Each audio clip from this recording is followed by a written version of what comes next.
Oh, hi! I didn't see you there. I'm Dan, and I'm going to be talking about Markov models.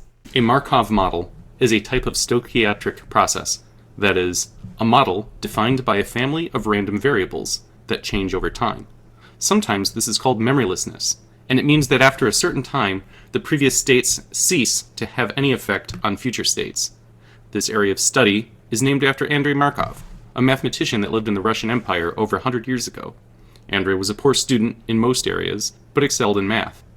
He used chains with probabilistic transitions to model the alliteration of vowels and consonants in the Russian language. These concepts later became known as Markov chains and Markov processes. In the two-state Markov process shown here, the states are labeled as A and B. The chance of transitioning from one state to another is indicated by the arrows.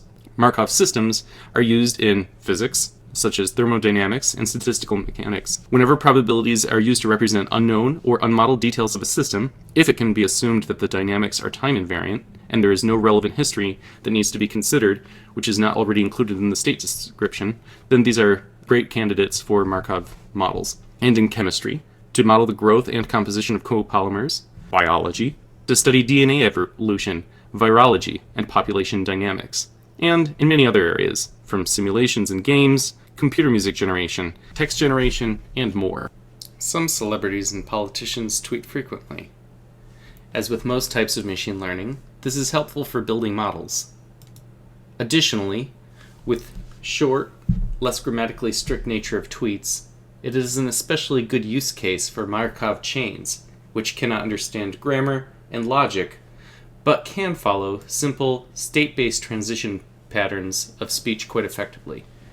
In the example I'm showing, over 1 megabyte of tweets from a single individual were analyzed, and a dictionary was built that tracked the percent chance of a word following the current word. Even though there is no overall consideration of grammar or intent, the tweets have an uncanny ability to match the tonality and feelings of the original modeled author, despite the model only considering a single word at a time.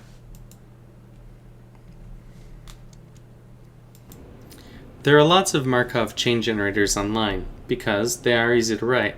Often the text parsing is as simple as reading in a list of phrases and splitting on a character, such as a new line character or common sentence separators. This makes them a fantastic choice for a beginning machine learning problem. I have a repository here from github.com/mb14/gomarkov. It's written in Go.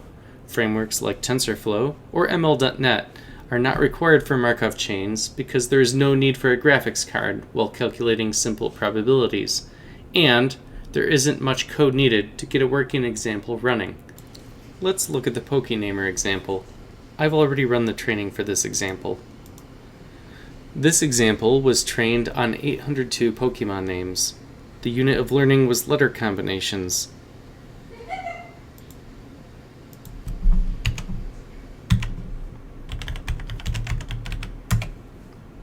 Finn, Pyrugue, Galvanha, Minmer, Brillup. The next example analyzes whether a username is likely to be gibberish or real.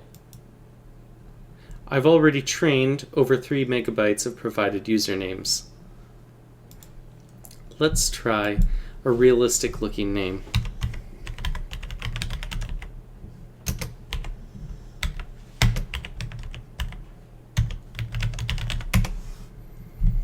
The score is positive, and the application rates this username as not gibberish. Now, let's try an obvious gibberish name.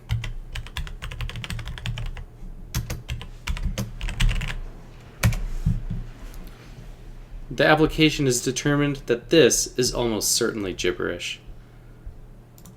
Certainly this is not a last line of defense against a spam attacker, but requiring realistic names could provide a small advantage and make it more expensive to generate spam messages for your comment feed as opposed to someone else's. And that's it! If you enjoyed this video, hit the like and subscribe buttons below.